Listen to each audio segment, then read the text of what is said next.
कैसे एक मूर्ख व्यक्ति बना खजाने का पहरेदार। महाराज कृष्णदेव राय के सपने ने पूरे दरबार में चिंता की लहर दौड़ा दी। महाराज ने गहरी आवाज में कहा, मुझे अपने खजाने की सुरक्षा के लिए एक पक्की योजना चाहिए।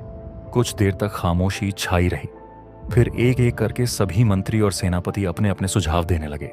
मंत्री बोले, महाराज, मैं सुझाव देता हूं कि पहरेदारों की संख्या दोगुनी कर दी जाए। सेनापति ने कहा, हमें खजाने के चारों ओर ऊंची दीवारें खड़ी करनी चाहिए और तिजोरी पर बड़े बड़े लोहे के ताले लगाने चाहिए ताकि कोई भी उसे तोड़ न सके। कोषाध्यक्ष बोले, हमें खजाने को एक गुप्त स्थान पर स्थानांतरित कर देना चाहिए ताकि कोई भी यह न जान सके कि खजाना कहाँ रखा गया है। लेकिन कोई भी सुझाव महाराज को पूरी तरह से संतुष्ट नहीं कर सका। महाराज ने सिर हिलाते हुए कहा, ये सभी उपाय सुनने में अच्छे लगते हैं। अगर कोई अंदर का व्यक्ति ही धोखा दे दे तो इन उपायों का क्या लाभ। अब दरबारियों के पास कोई और जवाब नहीं था।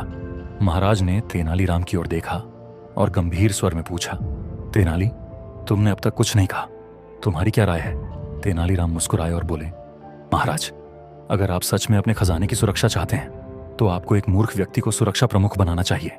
सभी दरबारी एक दूसरे की ओर देखने लगे।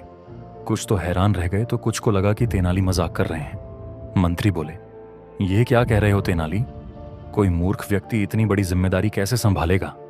लेकिन तेनालीराम मुस्कुराते रहे। उन्होंने सहजता से जवाब दिया, अगर खजाने की सुरक्षा किसी चतुर व्यक्ति को सौंपी जाएगी तो हो सकता है कि वह खुद चोरी की योजना बना ले। अगर कोई चालाक व्यक्ति पहरेदारी करेगा तो हो सकता है कि वह रिश्वत लेकर चोरों को अंदर जाने दे।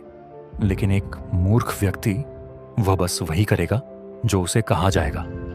महाराज ध्यान से तेनाली की बात सुन रहे थे। अब महाराज के चेहरे पर एक मुस्कान आई।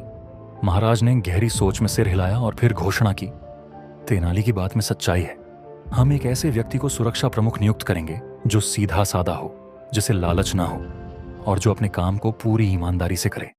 अब सवाल यह है कि क्या सच में यह तरकीब काम करेगी। जानने के लिए सब्सक्राइब करें आपके अपने किस्सा कटोरा यूट्यूब चैनल को। धन्यवाद।